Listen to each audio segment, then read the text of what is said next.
태극 신검 이해를 시작하겠습니다. 제도와 벗 이루기부터 시작하면 되죠. 제도는 인간 개개인에 비해 존귀하다고 단정지어 말할 수 없습니다. 사회 질서로 인식되는 제도는 인간 개개인보다 열등합니다. 인간을 위해 존재하는 것이 제도이지 제도를 위해 인간이 존재하는 것은 아니기 때문입니다. 어떤 이들은 제도가 인간보다 더 중요하다고 얘기하는 이들도 있죠. 현 시대에도 그런 이들이 있죠. 특히 공산주의자나 사회주의자. 그래요. 공산주의와 사회주의를 지키기 위해서는 인간 개개인을 희생시켜도 상관없다고 생각하는 이들이 있어요. 공산주의 국가나 사회주의 국가에서는 당연히 그렇게 하는 것이 하고 있죠. 공산주의나 사회주의 국가가 아니더라도 공산주의와 사회주의를 실현하기 위해서 개개인은 희생되어도 상관없다라고 생각하는 이들도 있어요.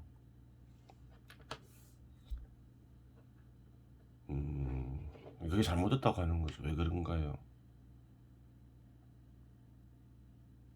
볼게요. 그 사회질서로 인식되는 제도는 누구를 위해 있는 건가요? 그러한 제도는 인간을 위해 있는 것이기 때문이지요. 인간이 제도를 위해 있는 건 아니죠. 그 다음 볼게요. 하지만 형태를 지닌 의지로서의 제도는 인간 개개인보다 경우에 따라 대등하거나 우월할 수도 있습니다. 왜 그런가요? 형태를 지닌 의지를 있게 하는 존재는 다름 아닌 집단을 구성하는 인간들이기 때문입니다. 제도는 무엇이 실현인가요? 사회를 구성하는 다수 인간들의 공통된 의지가 실현된 거죠. 그런 형태를 지닌 의지는 한 개인의 의지보다 우월할 수도 있는 거예요. 대등할 수도 있고. 그래요. 인간 대 인간으로서 이렇게 상대하기 때문에 그런 거예요. 예전에 설명했죠. 다수의 인간의 의지가 소수의 인간의 의지보다 뛰어나다고 얘기할 수는 없어요.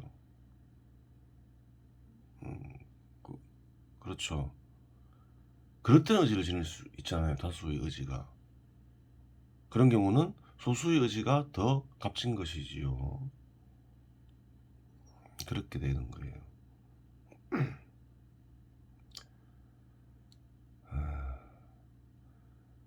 하지만 다수의 의지가 참된 의지이다. 근데 소수나 개인의 의지가 그릇된 의지다. 이러면 그 다수 의지가 실현된 제도는 어떤가요? 인간 개개인보다 우월할 수가 있는 거지요. 하여간 인간의 관점에서 볼 때 개인적으로나 집단적으로 대적하기 어려운 존재이지요. 제도는 그렇죠. 이렇게 넣어줘야 되죠.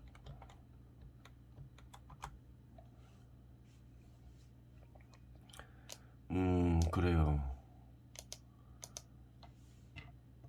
한국에도 제도가 있죠. 그 제도와 한번 상대해 보겠다, 바꿔보겠다. 그래요. 그러면서 대적하는 게 쉬울까요, 어려울까요? 어렵다는 거예요. 혁명을 일으켜 보겠다. 혁명을 일으켜서 그 사회주의를 건설해 보겠다. 어렵겠죠. 대등하다고 해서 마음에 들지 않는다고 해서 제도에 대해 무조건적으로 비판적 자세를 취한다면 인생은 발전적 삶을 살기 어려워지니 고달파집니다. 그래요.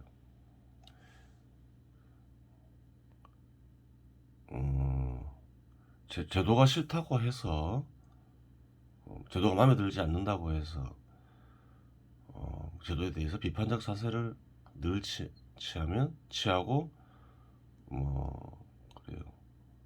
불평 불만만 터뜨리고 또 제도를 파괴하려고 하면 어떤가요? 인생이 고달파질 수 있는 거죠. 그래요. 제도를 파괴하려는 이들을 제도를 구성하는 사회 구성원 대부분이 용납하지 않을 거 아니에요. 그래요. 따라서 개인별로 소속된 제도를 깊이 탐구하고 제도와 친하게 지내며 제도의 변화의 흐름이 바람직한 방향으로 흐르도록 유도하는 것이 올바른 삶의 자세라고 하겠습니다. 주석이 있죠. 제도와 친하게 지낸다는 말은 제도 속에서 주어진 삶을 충실히 살아가는 일에 중점을 둔다는 말이다.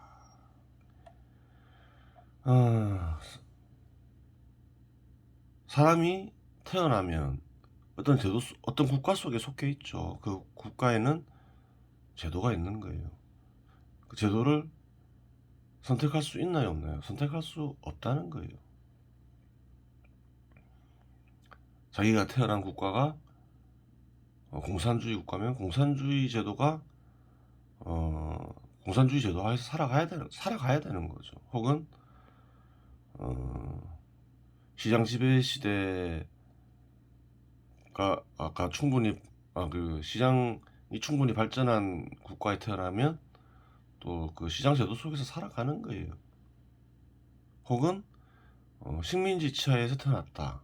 그럴 수도 있는 거죠. 식민지 치하에 또 식민지를 있게 하는 제도가 있겠죠. 어쨌건 간에 어떻게 하라는 건가요? 주어진 삶을 충실히 살아가는 일이 중요하다는 거예요.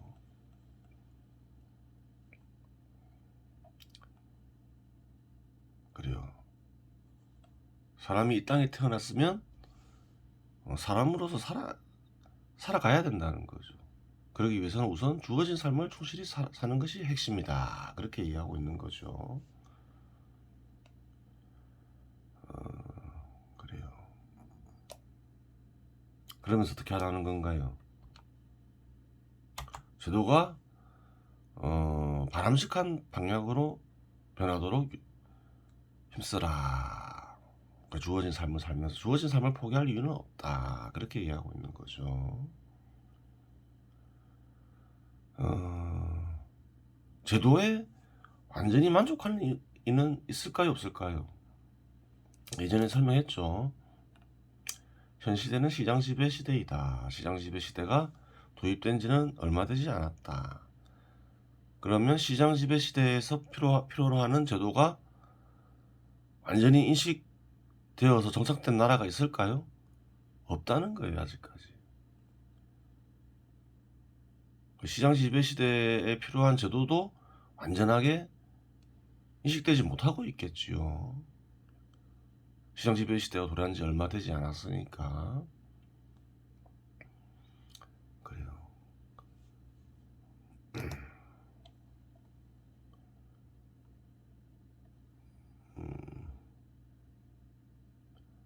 현실이 원망스럽고 현실 속에서 뜻대로 되지 않아 좌절감을 느낄 때는 이렇게 암송하시오. 버시어 자네를 헤아리지 못해 안타깝고 미안하구나. 그래요.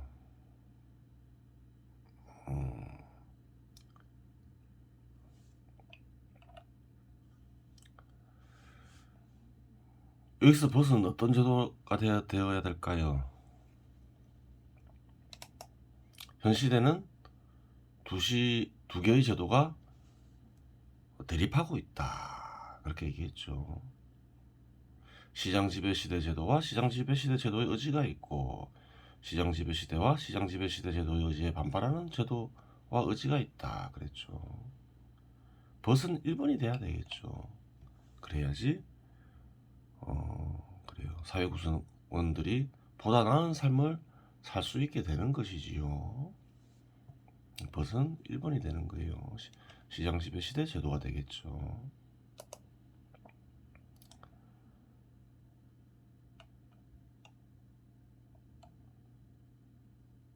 인간은 개개인의 중심의 의지 형태가 만들어내는 개념에 의해 살아가게 되어 있습니다. 개념이나 관념에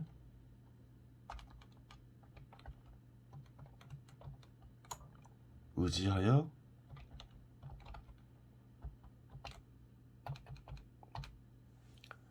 살아가게 되어 있습니다. 그렇죠.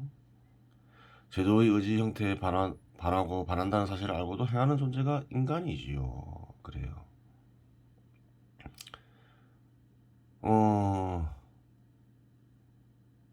한국을 예로 들 수도 있죠. 한국에 불평 불만을 가진 이들도 많죠. 한국의 제도에 대해서. 한국에는 시장 지배 시대 제도가 어느 정도 도입된 나라죠. 거기에 반발하는 이들이 많잖아요. 그래서 시장을 파괴해야 된다고 주장하는 이들도 많은 거예요. 혹은 제한하거나 그리고 또 민간 기업을 규제해야 된다거나 그런 생각을 가진 이들이 많아요. 파괴해야 된다고 생각하는 이들도 있겠죠.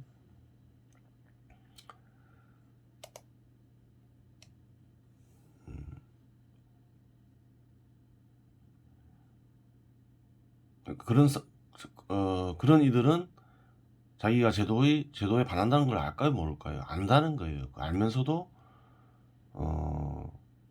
실행하는 이들이 있지요. 그것이 그 인간의 사명일 수도 있으니 고난의 길을 알면서도 고난의 길을 선택할 때는 이렇게 암송하시오. 버시어 자네를 헤아리지 못해 안타깝고 미안하구나. 하지만 이것이 나의 사명이구나. 제도에 반발하느니 그릇된 길을 가고 있는 이들이 있죠. 근데 그것은 그 사람에게 주어진 어떤 사명을 행하는 것일 수도 있어요. 사명을 잘못 행하고 있는 경우겠지요. 개개인마다 주어진 삶이 있죠. 다 특수성이 있는 거예요. 근데 제대로 구현하기가 어려운 거예요. 제도에 반발한다고 하여 다 나쁘게 볼 수는 없는 거죠. 왜 그런가요? 올바른 방향으로 제도가 개선해야 되기 때문에. 제도에 반발심을 느끼는 이들은 어떻게 해야 될까요? 시대를 잘 연구하고 인간에게 이로운 제도를 알아야 되는 거죠. 그래야지 사명을 올바르게 수행할 수 있는 거예요. 그래요.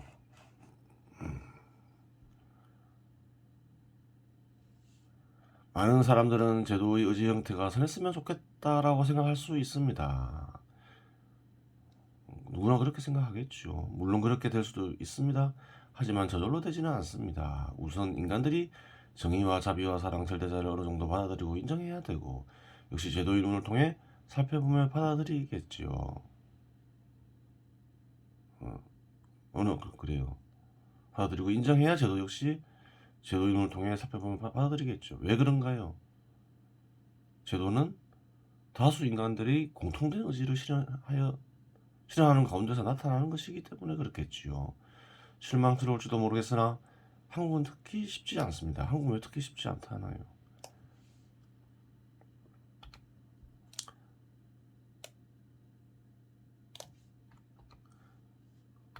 한국의 제도가 선천적 질서를 근본적으로 부정한 다른 제도에 의해 형성된 북한이라는 국가로부터 위협을 느끼기 때문이지요. 생존의 위협을 받는 제도의 입장에서 생존이 우선이지 선한 마음을 가지기는 쉽지가 않지요.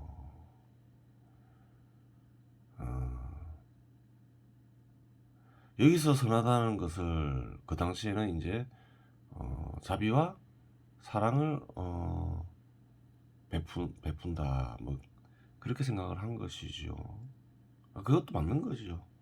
맞는 건데 자비와 사랑을 늘 베푸는 게 선한 것은 아니지요. 북한 때문에 또 어렵다고 얘기하는 거예요. 제도의 한국은 어떤가요?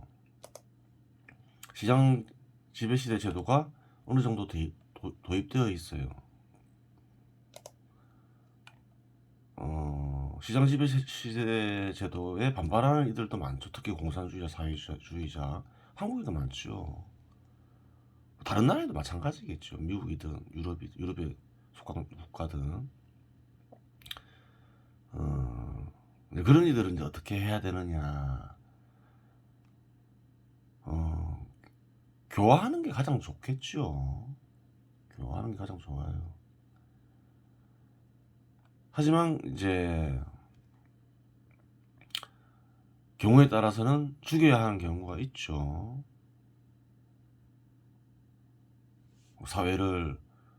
사회에 공산화를 실현하려 하거나 그러면 경우에 따라 죽여야 되는 경우가 있어요. 하지만 가급적이면 교화하는 게 좋은 거예요. 하지만 한국에서는 그게 어렵다. 왜 어렵다고 하나요? 북한 때문에 그렇다는 거죠. 북한은 항상 한국을 주적으로 삼아서 그래요. 통일해서 공산화하려 하죠. 그래서 한국은 쉽지가 않다는 거예요. 한국 입장에서 어떤가요? 내부적으로 청소를 잘해야 될 거 아니에요. 이 청소라는 것은 북한에 동조하는 이들이 생기게 하면 안 되잖아요. 그럼 전쟁이 일어나면 그 자들은 내란을 일으킬 거 아니에요. 그래서 교화에 힘쓸 수만은 없다. 이제 그 얘기를 하는 거죠. 그래요. 북두칠성권 선천팔계는 변화의 질적 부분을 일반화하여 나타낸 도형임을 설명하였습니다. 그리고 양적 변동 부분이 빠져 있음을 살펴보았습니다. 양적 변동을 나타내는 부분은 플러스 마이너스 더하기 나누기 곱하기 나누기 즉 사칙 연산의 부호입니다. 그렇죠. 예전에 이 부분을 설명했죠. 이 변화를 나타냈는데 선천팔계는 그래요. 기호화해서 나타낸 게 변화를 기호화해서 나타난 게 드러낸 게 선천팔계인데 양적 부분을 설명할 수는 없다. 그렇게 얘기했죠. 양적 부분을 설명하기 위해서 만들어진 부호는 플러스 더하기 나누기 곱하기 빼기 뭐 이런 거죠. 사칙 연산 부호를 첨가하면 빠진 부분을 보완하는 역할을 하니 개연삼 더욱 안전해진다고 하겠습니다. 그래요. 우선 변화를 탐구하는 형식으로서의 사칙 연산을 탐구하기 이전에 몸으로 사칙 연산을 익히는 것도 의미가 있다고 하겠습니다. 여기서는 사칙 연산 부호를 가미한 북두칠성권을 다룹니다. 참고로 사칙 연산 부호는 계산을 용이하게 하며 다양한 분야에서 사용되지만 사칙 연산 부호를 몸동작에 결합한 것은 문명이 탄생한 이래 태극신검에서 처음이라고 하겠습니다. 사용한 이가 있을 수도 있겠죠. 확인을 안 해봤다 이 말이겠죠. 직각삼각형에서 직각을 끼고 있는 두 변의 제곱의 합은 빗변의 길이의 제곱과 같다는 피타고라스의 충격적인 발견 이래 수학 역사상 가장 충격적인 발견으로 판단됩니다. 뭐 그럴 수도 있고 아닐 수도 있고 천지선전팔계는 서 있는 자세에서 배꼽을 중심으로 뭔가 90도가 되게 가로로 두릅니다. 규칙을 정하고 있는 거죠. 천지선전팔계는 상대방의 공격 경로와 공격 방식에 이용합니다. 마음을 나타내는 선천팔계, 후천팔계는 상대방을 공격하는 데 이용합니다. 규칙을 정했어요. 그래요.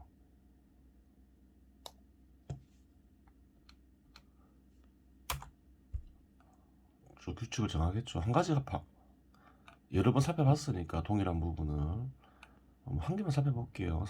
상대방이 천지선전팔계 두 번째 개 윗선을 주먹으로 지르며 들어옵니다. 그리고 두 번째 개 이쪽이죠. 천지선전팔계 두 번째 개 머리 부분을 지르면서 이게 들어오는 거죠. 이 방향에서.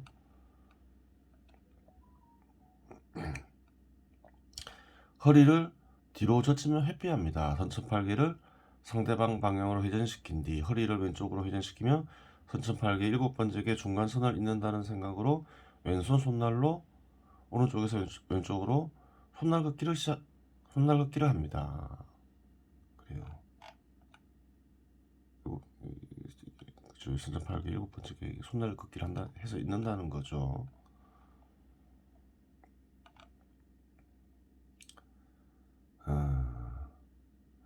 오른발로 크게 발차기를 합니다. 손날 걷기를 한 뒤에 이제 발차기를 한다는 거예요. 손날 걷기라고 발차기라고. 손날 걷기와 오른발 발차기의 궤적을 살펴보면 플러스가 형성됩니다. 그렇죠. 그래요. 플러스가 나타나는 거예요. 머릿속에 그려지는 거죠. 마음속에 절로 떠오르죠. 오른손 손바닥 위에서 손바닥 위로 가게 공을 잡듯이 놓습니다. 자세를 바로 잡습니다. 그래요. 사칙연산을 무공에 도입한 예인 거죠. 그래요. 한번 읽어보세요. 이번 시간 여기서 마치겠습니다.